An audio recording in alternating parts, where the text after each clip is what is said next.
പിതാവിൻ്റെയും പുത്രൻ്റെയും പരിശുദ്ധാത്മാവിൻ്റെയും നാമത്തിൽ ആമേൻ. എൻ്റെ പ്രിയപ്പെട്ടവരെ, മാർച്ച് 11 ബുധനാഴ്ച, അമ്മേ പരിശുദ്ധ അമ്മേ, അമ്മേ പരിശുദ്ധമേ, ദൈവമാതാവേ, കൃപാസനത്തിലൂടെ ഞങ്ങളുടെ ദേശത്തിനും അമ്മ മധ്യസ്ഥം തേടി തന്ന എല്ലാ അനുഗ്രഹങ്ങൾക്കും കൃപകൾക്കും ഞങ്ങളിപ്പോൾ ഹൃദയം നിറഞ്ഞ നന്ദി പറയുന്നു. അമ്മേ പരിശുദ്ധമേ, ദൈവമാതാവേ, 2004 ഡിസംബർ 7 ഉച്ചകഴിഞ്ഞ് 2:30 കൃപാസനത്തിൽ സംഭവിച്ച അമ്മയുടെ പ്രത്യക്ഷപ്പെടലിനെ കുറിച്ച് തിരുസഭയ്ക്ക് സമർപ്പിച്ചിരിക്കുന്ന പഠനരേഖകളുടെ മേൽ സഭാത്മകമായ പഠനം ആരംഭിക്കുവാൻ ഞങ്ങൾ പ്രാർത്ഥിക്കുന്നു. അമ്മേ പരിശുദ്ധമേ, ഭൂസ്വർലോകങ്ങളുടെ രാജ്ഞിയായ അങ്ങേയ്ക്ക് ഭൗമസംരക്ഷണത്തിനായി പ്രപഞ്ചപ്രകൃതിയെ തന്നെ തിരുസഭ പ്രതിഷ്ഠിക്കുവാൻ ഈ പ്രത്യക്ഷീകരണം വഴി ഇടയാക്കണമേ. പരിശുദ്ധമേ, ജപമാല മാതാവേ, സകല കൃപാസനം പ്രാർത്ഥനയോടും ചേർത്ത് ഞങ്ങളിപ്പോൾ പ്രാർത്ഥിക്കുന്ന ഈ കുടുംബത്തിന്റെ പ്രത്യേക നിയോഗം പറ മക്കളെ.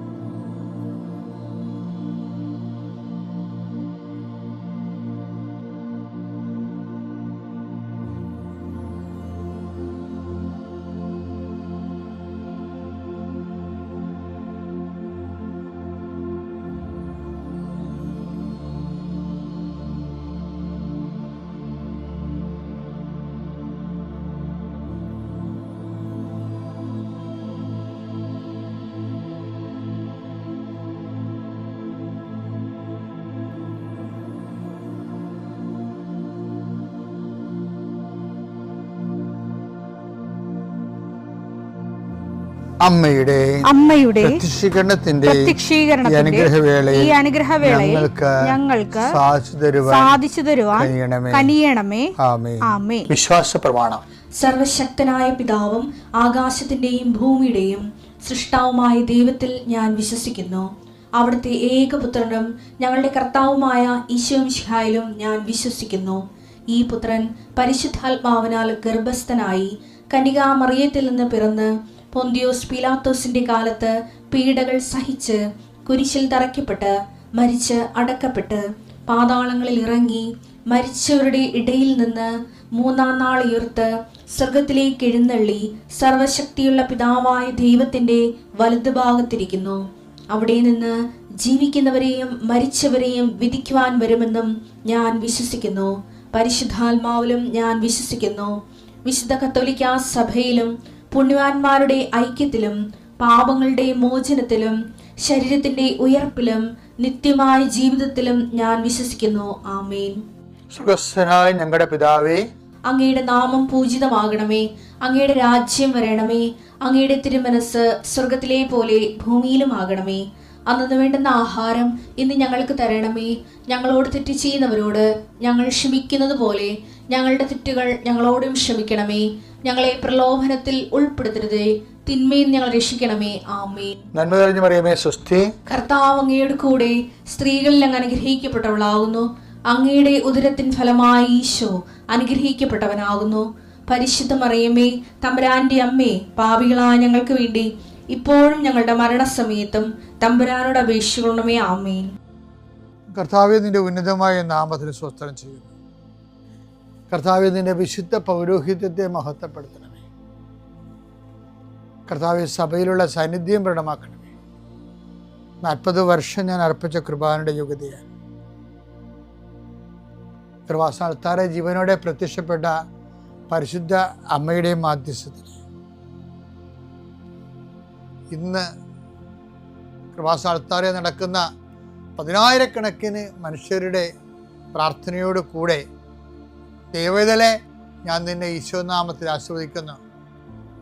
ജോലി നഷ്ടപ്പെട്ടവരെ, വിസ പ്രോസസ് ചെയ്യാത്തവരെ, വിസ നഷ്ടപ്പെട്ടവരെ, വിസ തീർന്നു പോയവരെ, വിദേശ ജോലിക്ക് വേണ്ടി ശ്രമിക്കുന്നവർ, അതിനുവേണ്ടിയുള്ള ഒരുക്കങ്ങൾ പൂർത്തിയാക്കിക്കൊണ്ടിരിക്കുന്നവർ, ഇടയ്ക്ക് വെച്ച് ആ ഫയൽ ക്ലോസ് ചെയ്തിരിക്കുന്നവർ, പെൻഡിങ് ആയിരിക്കുന്നവർ, വിവാഹം ഒത്തുവരാത്തവർ, ഒത്തുവന്ന വിവാഹം നഷ്ടപ്പെട്ടു പോയതിൻ്റെ വേദന ഉള്ളവർ, മക്കളില്ലാത്തവരെ, മക്കൾക്ക് വേണ്ടി ഇപ്പോൾ പ്രഗ്നൻ്റ് ആയിരിക്കുന്നതും അതേസമയം തന്നെ എന്തെങ്കിലും മെഡിക്കലായിട്ടുള്ള കുഴപ്പങ്ങളുള്ളത് വേദനിച്ചിരിക്കുന്നവർ, അവരെല്ലാം അമ്മയുടെ മധ്യസ്ഥത്തിൽ ഈശോ നാമത്തെ ആശ്രയിക്കുന്നു. ഭവനരഹിതർ, വീടില്ലാത്തൊരു, സ്ഥലമില്ലാത്തൊരു, വഴിയില്ലാത്തൊരു വീട് വിൽക്കാൻ ആഗ്രഹിക്കുന്നവരെ, എടുത്ത് മറ്റു സ്ഥലങ്ങളിലേക്ക് പോയി താമസിക്കാൻ ആഗ്രഹിക്കുന്നവർ, അവിടെ നിലവിലുള്ള ദോഷങ്ങളെ ഈശോനാമത്തിൽ ബന്ധിക്കുന്നു. വിവാഹം ഒത്തുവരാൻ പോകുന്നു, അത് നടത്തിക്കൊണ്ടു പോകാനുള്ള പണമില്ല, അത് നടത്തിക്കൊണ്ടു പോകാനുള്ള, വിവാഹം നടത്താനാണില്ല, അപ്പനില്ല, അമ്മയില്ല, സഹോദരങ്ങളില്ല, ഉള്ളവർ തന്നെ വിവാഹം നടക്കരുതെന്ന് ആഗ്രഹിക്കുന്ന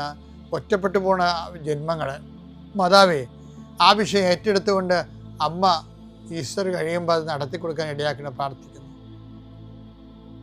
എൻ്റെ കർത്താവിന് ഉന്നതമായ നാമത്തിൽ വെള്ളമില്ലാത്തവർ, ഒത്തിരിയേറെ കുഴൽക്കിണർ കുത്തിയിട്ടും ഒത്തിരി ആഴത്തിൽ കുത്തിയിട്ടും പണം നഷ്ടപ്പെട്ടിട്ടും വെള്ളം കാണാത്തവർ, ആ സ്ഥലം വിൽക്കാൻ പറ്റണില്ല, അവിടെ ജീവിക്കാനും പറ്റാത്ത വിഷയത്തിലുള്ള എല്ലാ മക്കളെയും കർത്താവിൻ്റെ നാമത്തിൽ ആശീർവദിക്കുന്നു.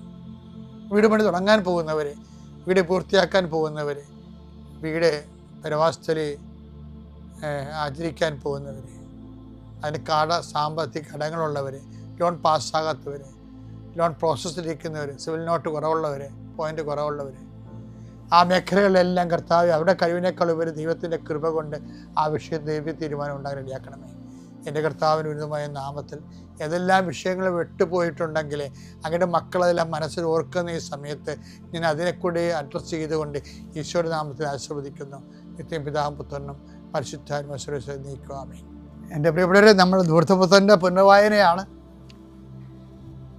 ഇന്നത്തെ ഈ ധൂർത്തപുത്രൻ തിരിച്ചു വരുമ്പോൾ ഒരു ട്രാജഡി നടക്കുന്നുണ്ട്. അത് നിങ്ങൾ അക്സെപ്റ്റ് ചെയ്യാൻ തയ്യാറായിരിക്കണം. അവൻ ദുരഭിമാനം പോലും ഇല്ലാതെ തിരിച്ചു വരുന്നുണ്ട്. പക്ഷേ ആ തിരിച്ചു വരവിൻ്റെ അകത്തും നമ്മളത് ശരിക്കും വായിച്ചാൽ ഒരു ശോകം ഉണ്ടതിൻ്റെ അകത്ത്. കാര്യം, ഇവൻ ഒത്തിരി കാര്യങ്ങൾ അപ്പനോട് പറയുന്നുണ്ട്. അപ്പൻ അവനെ കെട്ടിപ്പിടിച്ച് ആശ്ലേഷിക്കുന്നുണ്ട്. പക്ഷേ അപ്പനൊരു വാക്ക് അവനോട് പറയണില്ല. പശ്ചാത്താപത്തിൻ്റെ കുറേ നാളത്തേക്ക് നമുക്ക് ദൈവത്തിൽ നിന്നൊരു വാക്കൊന്നും കിട്ടിയെന്ന് വരികയില്ല. അത് പ്രാർത്ഥിക്കാനുള്ള രരുപിയ പ്രാർത്ഥനയ്ക്ക് ഉത്തരവൊന്നും കിട്ടിയെന്ന് വരികയില്ല. അപ്പം നിങ്ങൾ ഓർക്കും, പശ്ചാത്തപിച്ചുകൊണ്ടും പ്രത്യേകിച്ച് പ്രയോജനം തോന്നിപ്പോകുന്ന കുറേ മാസങ്ങളുണ്ടാവും. അപ്പോൾ ഇത് ഓർത്താൽ മതി. അത് അപ്പം മാത്രമുള്ള ആ ഒരു കാലഘട്ടത്തെ, ആ വന്ന മുഹൂർത്തത്തിൻ്റെ മാത്രം ഒരു പ്രത്യേകതയായിട്ട് കരുതിയാൽ മതി. പിന്നീട് നീ പശ്ചാത്താപം ചെയ്ത് അത് റീഫണ്ടായി നിൻ്റെ വരവ് സത്യസന്ധമാണെന്ന് ദൈവത്തിന് തോന്നിയാൽ ദൈവം കമ്മ്യൂണിക്കേഷൻ സ്റ്റാർട്ട് ചെയ്യും. പക്ഷെ പ്രഥമ ദൃഷ്ടിയാ ചിലപ്പോൾ കമ്മ്യൂണിക്കേഷൻ സ്റ്റാർട്ട് ചെയ്യത്തില്ല. കാര്യങ്ങളൊക്കെ എല്ലാം നടക്കും, പക്ഷെ കമ്മ്യൂണിക്കേഷൻ എന്ന് പറഞ്ഞാൽ വേറൊരു വിഷയമാണ്. കാര്യം നമുക്ക് നോക്കിയാൽ മനസ്സിലാവും. മൂത്ത മകനോട് കുറേ കാര്യങ്ങളൊക്കെ പറയുന്നുണ്ടാവും, പക്ഷേ ഈ ധൂർത്തപുത്രനോട് ഒരു വാക്ക് പോലും അപ്പം പറയണില്ല. കെട്ടിപ്പിടിക്കുന്നുണ്ട്, അതവനെ ആശ്ലേഷിക്കുന്നുണ്ട്, സ്വീകരിക്കുന്നുണ്ട്, മാല അവന് ചെരുപ്പ് കൊടുക്കുന്നുണ്ട്, അവരെ മകൻ്റെ റാങ്കിലേക്ക് കൊണ്ടുവരുന്നുണ്ട്. പക്ഷെ സംസാരിക്കത്തിൽ താമസിക്കും. ദൈവം അങ്ങനെയാണെന്ന് പറയാല്ല. ദൈവത്തെക്കുറിച്ച് പറയണ കഥയിൽ വന്നു പോയിട്ടുള്ള നിഴൽ രൂപങ്ങളാണ് ഇതൊക്കെ. സംസാരിക്കാത്ത മൂകനായ അപ്പൻ, അത് നിസ്സാരമായിട്ട് കണക്കാക്കാൻ പറ്റത്തില്ല. അത് പശ്ചാത്താപത്തിൻ്റെ കുറേ കാലങ്ങളിൽ ദൈവമായിട്ട് നമുക്ക് കമ്മ്യൂണിക്കേഷൻസ്, ദൈവം ഇങ്ങോട്ട് കമ്മ്യൂണിക്കേറ്റ് ചെയ്യണമെന്ന് നമ്മൾ ധരിക്കരുത്. അപ്പോൾ വന്നതല്ലേ ഉള്ളൂ. അവൻ്റെ പശ്ചാത്താപം സത്യസന്ധമാണ് ദൈവം തോന്നിക്കഴിഞ്ഞാൽ കട്ട് ചെയ്ത് കമ്മ്യൂണിക്കേഷൻ സ്റ്റാർട്ട് ചെയ്യും. മകൻ പറഞ്ഞു, മകൻ, ഇളയ മകന്റെ കാര്യം പറയും. പിതാവേ, സ്വർഗത്തിനെതിരായും നിന്റെ മുമ്പിലും ഞാൻ പാപം ചെയ്തു. നിന്റെ പുത്രൻ എന്ന് വിളിക്കപ്പെടാൻ ഞാൻ ഇനി യോഗ്യനല്ല. പിതാവാകട്ടെ തന്റെ ദാസരോട് പറഞ്ഞു. ഉടനെ മേൽത്തരം വസ്ത്രം കൊണ്ടുവന്ന് ഇവനെ ധരിപ്പിക്കുവിൻ. ഇവന്റെ കയ്യിൽ മോതിരവും കാലിൽ ചെരുപ്പും അണിയിക്കുവിൻ. കൊഴുത്ത കാളക്കുട്ടിയെ കൊണ്ടുവന്ന് കൊല്ലുവിൻ. നമുക്ക് ഭക്ഷിച്ച് ആഹ്ലാദിക്കാം. എന്റെ ഈ മകൻ മൃതനായിരുന്നു, അവനിതാ വീണ്ടും ജീവിക്കുന്നു. അവൻ നഷ്ടപ്പെട്ടിരുന്നു, ഇപ്പോൾ വീണ്ടും കിട്ടിയിരിക്കുന്നു. അവർ ആഹ്ലാദിക്കാൻ തുടങ്ങി. ഇതാണ് സംഭവം. ഇതിനകത്ത് ഡയലോഗില്ല. ആർക്ക് ഡയലോഗില്ല? അപ്പൻ മൂത്ത മകനോട് അപ്പൻ കമ്മ്യൂണിക്കേഷൻ ഇല്ല. നോക്കിയാൽ മതി. ഞാനിങ്ങനെ ഒത്തിരി ആൾക്കാരോട് കൗൺസിലിംഗ് ചെയ്യുമ്പോഴേ ചില ആൾക്കാർ എത്രയോ വർഷങ്ങൾ ധ്യാനിപ്പിക്കുന്നത്, എത്രയോ ആയിരങ്ങൾ ധ്യാനിപ്പിച്ചിട്ടുണ്ട്, എത്രയോ പേരുടെ മാനസാന്തര വേല എടുത്തിട്ടുണ്ട്. അപ്പോൾ അതെല്ലാം നമുക്ക് മനസ്സിലാക്കുമ്പോൾ ഈ ഒരു കാര്യം സിറ്റുവേഷൻ കറക്റ്റാണത്. ആ മാനസാന്തരത്തിൻ്റെ ആദ്യ കാലങ്ങളിൽ കമ്മ്യൂണിക്കേഷൻ ഇല്ല. നമുക്ക് പ്രാർത്ഥിക്കാൻ കുറവായിരിക്കും, ചിലപ്പോൾ നമുക്ക് പ്രാർത്ഥനയ്ക്ക് ഉത്തരം ചിലപ്പോൾ മെയിൻ്റെനൻസ് നടക്കും, എല്ലാ കാര്യങ്ങളും നടന്നു പോകും. ഞാൻ കെട്ടിപ്പിടിക്കുന്നുണ്ടെന്നൊക്കെ പറഞ്ഞില്ലേ, അപ്പം അവനെ കെട്ടിപ്പിടിക്കുന്നുണ്ട്, അവന് മോതിരം കൊടുക്കുന്നുണ്ട്, അവന് ചെരുപ്പ് കൊടുക്കുന്നുണ്ട്, റാങ്കരെ കൊണ്ടുവന്നുണ്ട്, പക്ഷേ നോ ഡയലോഗ്. നമ്മൾ പെട്ടെന്ന് ശ്രദ്ധിക്കത്തില്ല. പക്ഷേ നമ്മളെ ഈ ആൾക്കാരുടെ മാനസാന്തരത്തെ കാണുമ്പോൾ നമുക്ക് തോന്നിയിട്ടുണ്ട് കുറേ നാളത്തേക്ക് കമ്മ്യൂണിക്കേഷൻ ഇങ്ങനെ സൈലൻ്റ് കമ്മ്യൂണിക്കേഷൻ ആയിരിക്കും, ഒരു ആക്റ്റീവ് കമ്മ്യൂണിക്കേഷൻ ആകണമെന്ന് നിർബന്ധമില്ല.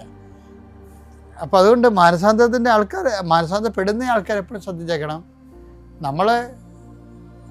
നമ്മളുടെ പാപത്തിന് പരിഹാരം ചെയ്തു, ആ ദൂതമ്പത്ത് പറഞ്ഞ പോലെ റീഫണ്ട് ചെയ്തു, പശ്ചാത്താപം പ്രായശ്ചിത്തത്തോടെ പറഞ്ഞു തീർക്കാതെ അത് ചെയ്ത് തീർത്ത് വരുമ്പോൾ ആ കമ്മ്യൂണിക്കേഷൻ ഫുൾ സ്വിങ് ആയിട്ട് വരും.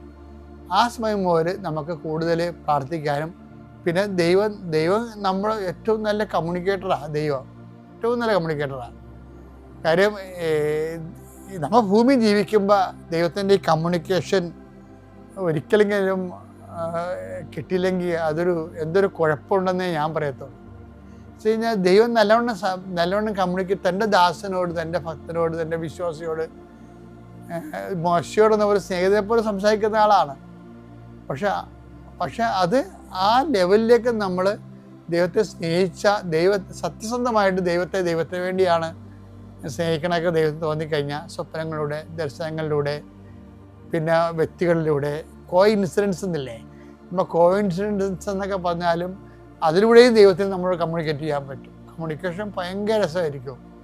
അപ്പം നമ്മളെപ്പോഴും ഓർക്കേണ്ടത് ദൈവമായിട്ട് ഈ ഒരു കാലത്ത് നല്ല റിലേഷൻസിലേക്ക് വരാൻ വേണ്ടി, നല്ല ഫുൾ സ്വിങ് കമ്മ്യൂണിക്കേഷനിലേക്ക് വരാൻ വേണ്ടി പ്രത്യേകം സത്യസന്ധമായി സുവിശേഷവിഹിതമായി സാക്ഷ്യത്തോടെ ദൈവത്തിന് വേണ്ടി, അല്ല ദൈവത്തിൻ്റെ ആനുകൂല്യത്തിന് വേണ്ടിയുള്ളതിനേക്കാളുപരി ദൈവത്തിന് വേണ്ടി. ദൈവത്തിന് ഭയങ്കര സങ്കടമായിരിക്കുമേ എപ്പോഴും. എന്ന് വെച്ചാൽ ഈ മനുഷ്യന്മാരെല്ലാം സ്നേഹിക്കണത് വയറ്റിപ്പിഴപ്പിന് വേണ്ടിയാണ് ദൈവത്തിന് അറിയുക.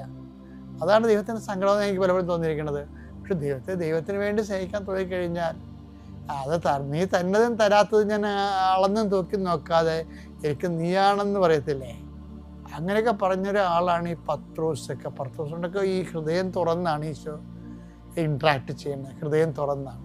കാരണം അവരോടൊക്കെ ഹൃദയം തുറന്ന് സംസാരിക്കാനുള്ള തുറവി, ദൈവത്തിൻ്റെ റിസർവ്ഡ്നെസ് പോകണമെന്നുണ്ടെങ്കിൽ ദൈവം ഇങ്ങനെ ഒരു റിസർവറിൽ വരാൻ കാരണം വെച്ച് കഴിഞ്ഞാൽ നമ്മൾ കമ്മ്യൂണിക്കേഷൻ ചെയ്യാൻ പറ്റിയ ആളല്ലാത്ത കൊണ്ടാണ്. അതാണ് വരുന്ന വിഷയം. അങ്ങനെ വരുന്നത്. അത് ഈ മുൻപ് കാലത്ത് ആ ഒരു അമിക്കബിലിറ്റി, അനുരഞ്ജനം ഉണ്ടാകാൻ വേണ്ടി പ്രത്യേകം ശ്രദ്ധിക്കണം. പിതാവിൻ്റെയും പുത്രൻ്റെയും പരിശുദ്ധാത്മാവിൻ്റെയും നാമം.